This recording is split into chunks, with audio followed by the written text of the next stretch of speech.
آج میں آپ کو 4 ایسے اذکار بتا رہا ہوں کہ جو پڑھنے میں تو بہت زیادہ آسان ہے لیکن فضیلت میں بہت زیادہ ہیں اور ثواب میں بہت زیادہ ہیں، اور جو وہ شخص چاہتا ہو کہ وہ اپنا نامہ اعمال نیکیوں سے وزنی کر لے تو اسے چاہیے کہ ان 4 اذکار کو ضرور ورد میں رکھے۔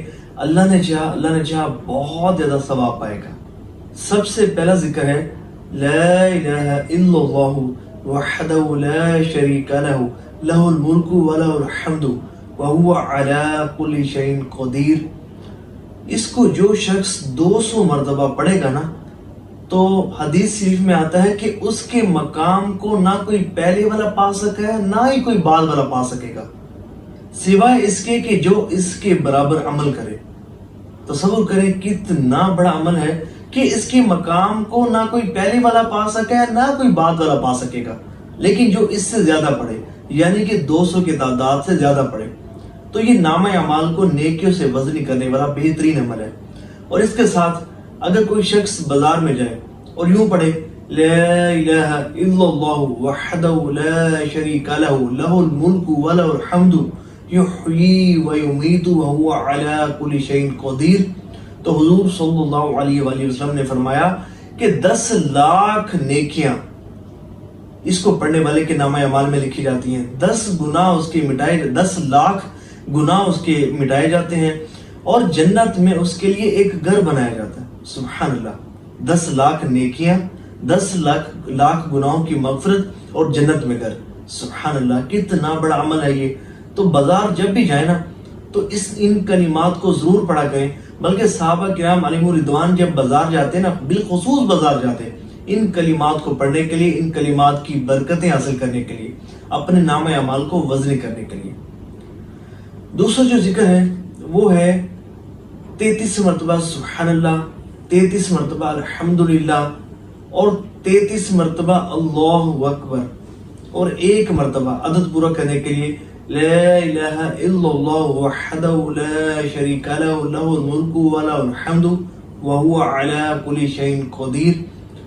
تو حضور صلی اللہ علیہ وآلہ وسلم نے ارشاد فرمایا کہ جو شخص ہر نماز کے بعد ان کو پڑھے گا تو اللہ تبارک و تعالی اس کے گناہ معاف فرما دے گا، اگرچہ اس کے گناہ سمندر کی جاگ کے برابر ہو۔ سبحان اللہ، اس کو تسبیح فاطمہ شریف بھی کہا جاتا ہے۔ تیسرا ذکر، یہ وہ ذکر ہے کہ حضور صلی اللہ علیہ وآلہ وسلم نے ارشاد فرمایا کہ 2 کلمات ایسے ہیں جو زبان پر ہلکے، میزان میں بھاری اور رحمان کو بہت زیادہ محبوب ہے۔ وہ ہیں سبحان اللہ و بحمدہ سبحان اللہ العظیم۔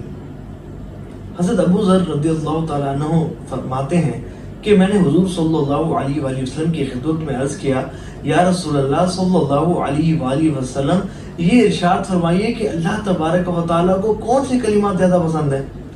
تو حضور صلی اللہ علیہ وآلہ وسلم نے ارشاد فرمایا کہ وہ کلمات کہ جو اس نے اپنے فرشتوں کے لیے منتخب فرمائے، یعنی کہ سبحان اللہ و بحمدہ سبحان اللہ العظیم۔ اور یہ 3 ذکر ہو گئے، اور چوتھا ذکر جو ہے وہ ہے لا حول ولا قوت الا باللہ العلی العظیم۔ یہ سمجھے کہ اتنا بڑا کلام ہے، اتنا بڑا کلام ہے کہ آپ اس کا تصور نہیں کر سکتے۔ یہ جنت کے خزانوں میں سے ایک خزانہ ہے، اور یہاں تک فرمایا گیا کہ جنت کے دروازوں میں سے ایک دروازہ ہے۔ اور حضور صلی اللہ علیہ وآلہ وسلم نے حضرت علی رضی اللہ تعالیٰ عنہ سے فرمایا تھا کہ میں تمہیں ایسے کلمات نہ بتاؤں کہ جب تم کسی مصیبت میں مبتلا ہو تو ان کی کثرت کرو اور راحت پاؤ۔ تو انہوں نے عرض کیا، یا رسول اللہ صلی اللہ علیہ وآلہ وسلم، میں نے ساری اچھی باتیں آپ سے ہی سیکھی ہیں، بالکل بتائیں۔ تو حضور صلی اللہ علیہ وآلہ وسلم نے ارشاد فرمایا کہ جب تم کسی مصیبت میں گرفتار ہو تو بسم اللہ الرحمن الرحیم ولا حول ولا قوت الا باللہ العلی العظیم، اس کو پڑھ لیا کرو۔ اللہ نے چاہا تو اللہ جو چاہے گا تمہاری وہ اس مصیبت کو دور فرما دے گا۔ سبحان اللہ، یہ بہت بڑا کلام ہے۔